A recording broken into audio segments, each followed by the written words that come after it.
Athens, welcome to the Classic City Business Podcast. Our mission, to connect our community to the local business owner. If you love Athens and love supporting the people behind our businesses, then you're in the right place. We get to know the people behind the sign. Some are legends, others are on their way. You're listening to the Classic City Business Podcast with your friend, your host, all-around great guy, and owner of Generations Commercial Cleaning, John Glutt. So get ready, buckle up. Hang on, here we go. Hey Athens, I want to give you a quick heads up as we start this episode. This is going to be a two-part episode. This obviously is part one. We are really excited about this. I hope you guys enjoy this. This YMCA, our YMCA here in Athens, is the third oldest YMCA. We have a lot of rich history in this town. This is no exception. The very first YMCA, in case you were wondering, was in Boston, Massachusetts in 1851 is when that was established. We're the third oldest, and it was established March 26, 1857. So join me with this conversation with Shae. I think you will enjoy it. All right, let's do this. Hey everybody, welcome to the Classic City Business Podcast. I'm your host, John G. And today we're connecting the community to the people behind the sign at the YMCA in Athens. So we're talking to Shae Wilson-Gregg. Yes. And what I'm going to do right off the bat, man, just tell us a little bit about you being here, the history of that. And then I'm going to ask you about the YMCA itself and how you guys specifically serve the community. Okay. Well, I was working at a dry cleaner in town at 19 years old. And a sweet lady came in and she said, honey, you should be working at the Athens YMCA. And I had no idea what the YMCA was. I grew up in Madison County. We did not have a Y, so I didn't know what it was. And I said, okay, thank you. And I took her husband's shirts. And when she came back to pick them up, she handed me a business card and said, I've made you an interview. And this is where you'll go. Do you know this lady other than? No, I do now. I do. I know her well now. But yeah, she handed me a business card and said, I set you up an interview and I want you to go. And I just said, yes, ma'am. And I came over and interviewed and got hired on the spot for kindergarten basketball. I did not play basketball. And so hand-eye coordination was not my skill set, but we did go undefeated because it's always a tie at the Y in kindergarten basketball. So I choose to think that I won. And so that was at 19 years old, and here I am, 22 years later, still at this Y. It raised me up in my adult life, and I'm a firm believer that God sent me here. So I want to believe that there is a story behind, because you said you're friends with her now, know her now. I do. So she actually worked here and she was a developer here, so she did all the fundraising, and just happened to brought her clothes in. And she just said, you need to be working over there while you're in college. And so she saw something in you. She did. And I am so thankful for her because I would have never met this place. I mean, I didn't know what a Y was. And I came in here and I was a lost 19-year-old making terrible decisions. And this place changed the trajectory of my life. It changed my life instantly. So here I am. And I couldn't imagine not being here. It's amazing. So it's like a lot of us business owners, when we're looking for people to hire, we go to Chick-fil-A. Strike a conversation. It's like it's an easier pool to pick Same. from. So you're both there you go. Start handing out your business card. Hey, you know what you would really be good at? Mm-hmm. So I do that now. I'm very thankful for her. I've learned a lot. And I even set them up an interview. Just here's my card and come in at this time. I would love to steal you from Shane Todd at Chick-fil-A. Thank you. You know, I believe I've met Shane Todd. Amazing human being. Yeah, I believe I know I talked to a gentleman that owns several Chick-fil-A's in the area, and we've sat down at Fully Loaded, which has been on the show as well, several times and had conversations. I need to get him on the show. He is top notch. So if you're listening to this, Todd, you need to contact me, or I'm going to have to hunt you down. And if you're not, I'm going to send it to you. There you go. See how we work, guys? This is what the community is all about right here. That's it. So, all right, so you've been here for a while, obviously. A lot of people know this, right? But I think there's some people out there who may not know specifically what the YMCA does in terms of serving the community. What is? I know she's shaking her head like, man. Oh my gosh, there's so much. When I tell y'all this place, so our new slogan this year is that often YMCA's get called just another gym. Well, we are a gym, but we're not a GYM. We are a GEM. and that has recently been put on T-shirts. This, I think sometimes we don't realize, and maybe even for me too, we don't value that we have the third oldest YMCA in the country sitting in Athens, Georgia. That in itself is unbelievable to me. So it started in 1857 on UGA campus, which is wild, and it was Bible study on campus. And W.T. Forbes is the first CEO. He is also the first basketball coach for men's basketball at UGA and was the CEO. So you fast forward through the years, and we moved off campus and we moved into the Georgia Theater. So for all of you that go and still listen to shows or go to listen to shows, if you go downstairs, you'll see this little dented in space, and that's where our pool was for so long. We called it the Iron Tank. And then we moved from that to the Holiday Inn, which is still downtown. And that was the second location. And then we moved here. So the Holiday Inn just got torn down, the big one, just got torn down. And that was the second location. And they played football, and the number of Athens Y boys that went on to play at Georgia. And I mean, it is so intertwined and so infectious. So then we moved here in 68. And between all of this time, we've had 5 CEOs, and I'm the 5th. So you can imagine that when I interviewed for the position, the question was, now, are you going to retire here? And I'm like, apparently I have to die here. Yeah, I just want to make it clear to the audience, she is not 100 years old. I know it sounds like that, but so it was, again, it was established in 1857, and there's only been 5. 5. Wow. 5. That, we just did an episode, maybe in the last one. We were talking. Well, no, actually, I know exactly who it was. Melissa Clegg. Do you know her over at Last Resort? And one of the things that she was talking about is the Last Resort Grill, and she was talking about, it used to be a Last Resort, it was a club or something, and then it was something else, and then she had an opportunity to go into that space, and she wanted to honor the history. Her mother actually played music there. She was either a singer or a jazz player or something, and those kind of things give me the little, what was it, Spider-Man gets those little tinglies. Mm-hmm. It's like, oh my gosh, that's so cool, because you talk about the historical aspect to that in the history of Athens. The fact that this has been established in the middle of the 18th century, and we've only had 5, that's insane to me. That's crazy. It is. It's an honor. It's a lot of pressure, and this is never where I thought I would be. Even coming up, I mean, I started as a kindergarten basketball coach, became a coordinator, became an assistant director, a director, the associate, the number 2, and then here. Never in a million years did I think that this is where I would be. I don't know where I thought I would be, but it was not here, and it's just been such a journey and such an honor. And this why is, I mean, people come in here, and it's a feeling. So people say, well, Shae, what is it? And I'm like, it's a feeling. I don't know how to explain it to people, and it's been here for so long. I mean, you have seen a member that I probably should have stopped, but she just turned 99 years old and celebrated her birthday in here on the treadmill, and she drives herself, and she's quite the character. And Mr. Laboon is in this Y, and he's been a member since he was 5, and he's in his mid-80s. You just don't get that everywhere, and you're talking about, like, I'm born and raised Athens, so I was born at Athens Regional, now Piedmont. I mean, and while I was born there, I grew up in both Jackson and Madison County, and so I didn't grow up in this Y as a kid.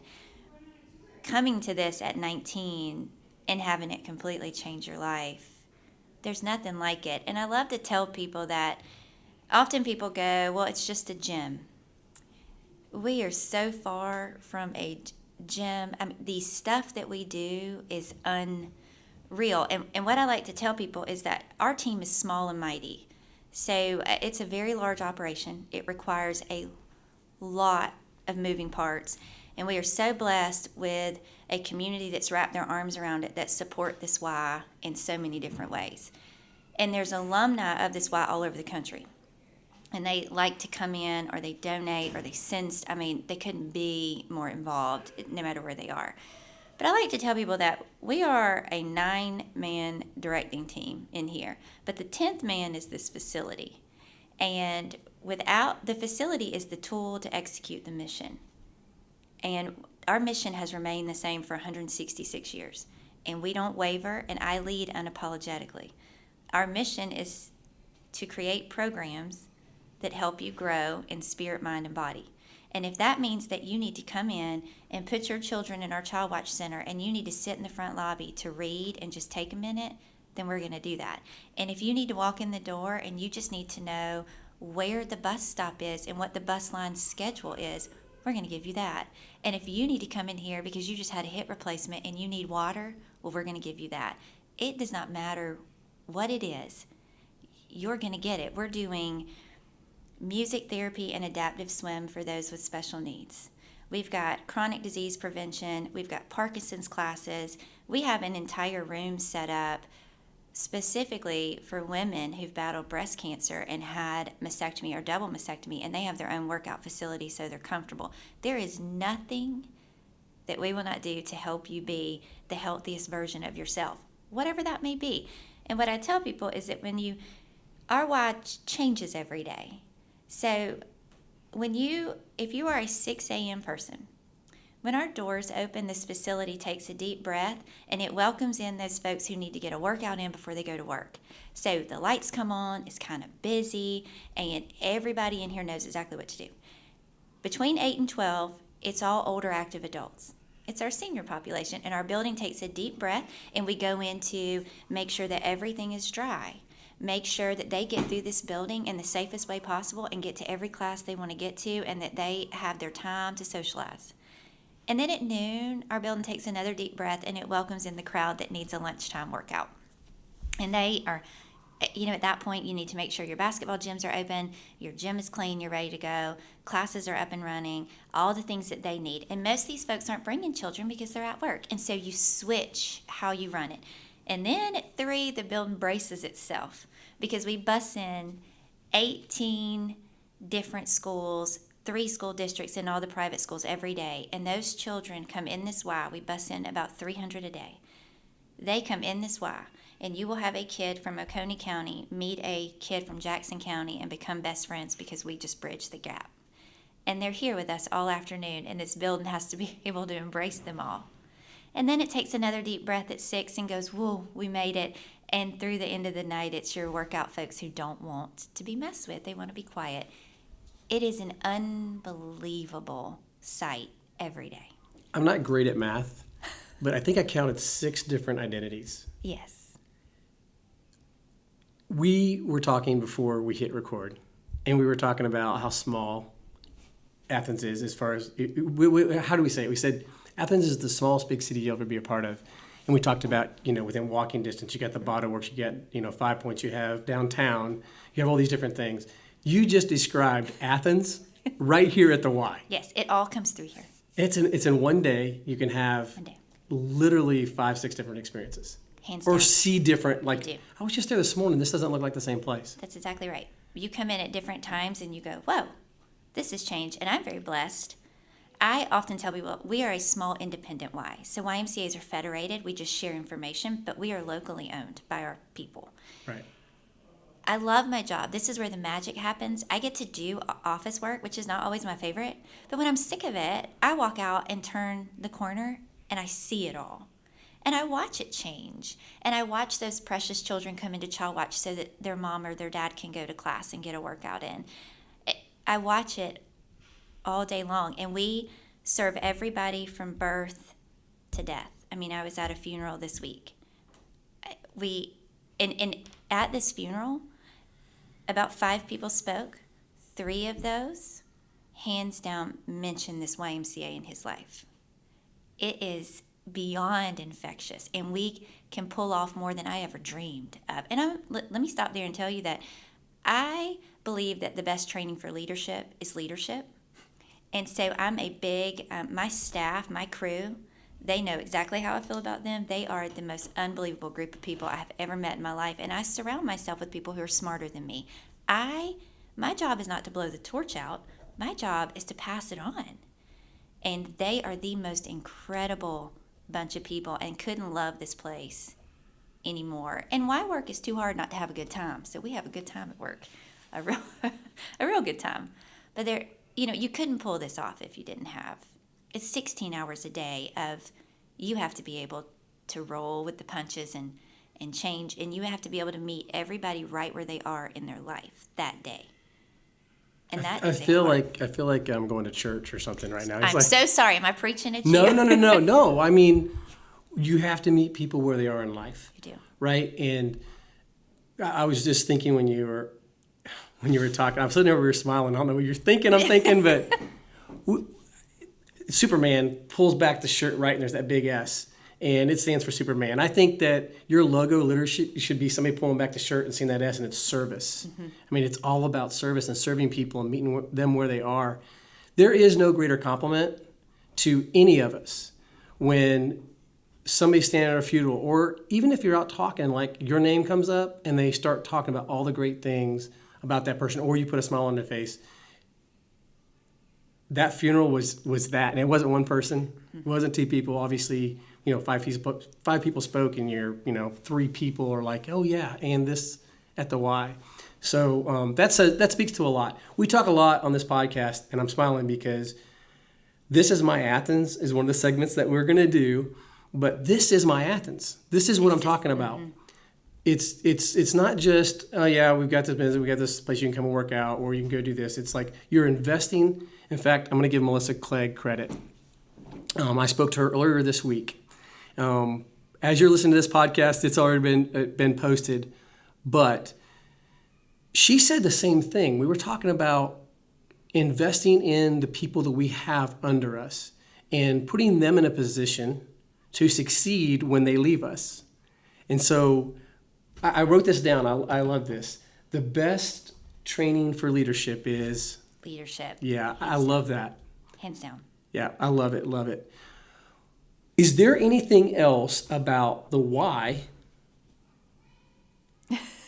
I'm smiling because I'm thinking the why of the YMCA that you would want the community to know before we jump to the next segment. Yeah, I mean, I think I want people to know that it is for anyone and everyone, and you don't have to be. There just is no barrier between us and you. So anything that you feel keeps you away from our front doors, come tell us what it is, and we'll make sure that it's removed. This is the most precious place, and to have a community that has 2 unbelievable healthcare systems, multiple colleges and universities, and a YMCA. Where else where are you going to get what we have? And also people need to know this is 90,000 square feet and 34 acres. We're debt free. So we provide a whole lot of financial aid to a whole lot of people. And we don't receive state and federal funding for a reason. And that reason is I don't want the red tape. I want to be able to help you right where you are. I have seen some of the most affluent and some that have nothing. And we will help anybody, no matter what the case may be. And the other thing is your interest. We've got a track. You can jog on the trails. You can ride mountain bike trails. And you can swim, and you can put your children in child watch, and you can go to the playground, and you can take a class, or you can sit in the front lobby and read a book or your Bible, or you can hang out with us. I mean, my door's open. I love people. Come on in. And I like to hear people's why stories or stories in general. So come on. I just want people to know that we are here. There is nothing that we can't work through. So come. And it's so fun. So fun. Well, I appreciate all of that. That was a lot of awesome information.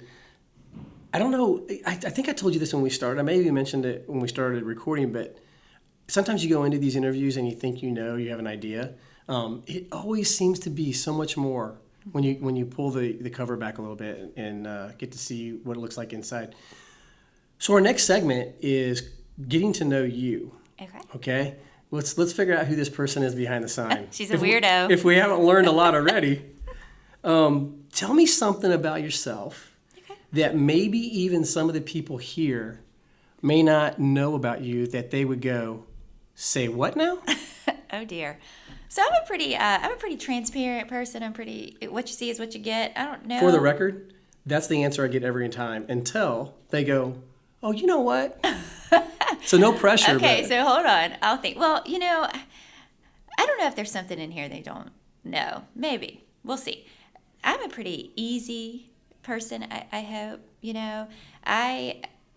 My parents divorced when I was 4, and they are the sweetest people, and they were better off friends, so it was not a big mess. We were very blessed with 2 homes and kept it moving. I have 2 older brothers who were very hard on me, and I'm the youngest girl, and then I'm also the one of the there's only 4 Wilson girls, and so when you grow up with all boys, you definitely learn to put your boxing gloves on with the best of them. So my sister right now is going, yeah, what she said. yeah. So you have to be a little tough. But I grew up. A lot of my childhood was spent on a chicken farm, and so I grew up really poor. Lived in multiple trailer parks, and the truth is I look back on that, and we were financially poor, but man, emotionally poor. No way. We were so loved.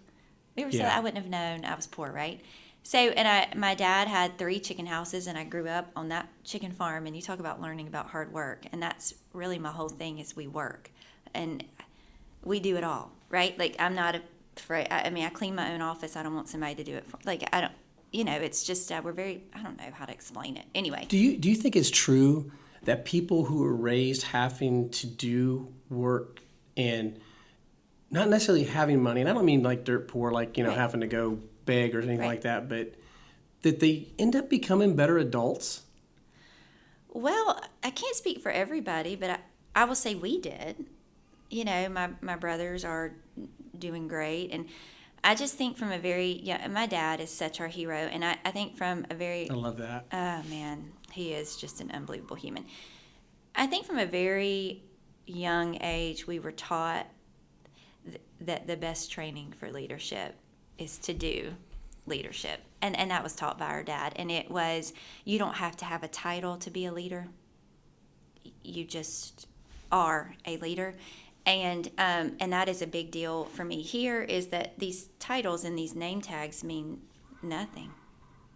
They don't mean anything. I mean, the number of times people go, whoa, that's a big title. I'm like, oh no, listen, in big trainings I take the hierarchy and I turn it upside down, and then I show it to all the staff. Don't let this ever fool you. I'm the talking head for this place, but you guys are the most. But that's how I choose to lead.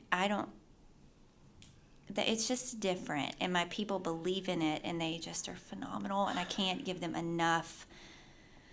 I don't know. I mean, they know how I feel. So I think I learned leadership at a very young age, not knowing that I was learning leadership at a very young age, which is a blessing, And again, we had everything in life that we could possibly want. We just were not the affluent family, and that is okay. I think sometimes that people meet me in this position, and there's an assumption of like, oh, and I'm like, no, I was the first one to go to college, dropped out multiple times. I was a train wreck. I mean, and again, I'm just, what you see is what you get. I own it all. I mean, I made terrible decisions, and this place saved my life. And the people that came before me that invested in me, and I did not realize they were investing in me, I hope that they are proud of what I'm trying to do, because they're the people who put me here.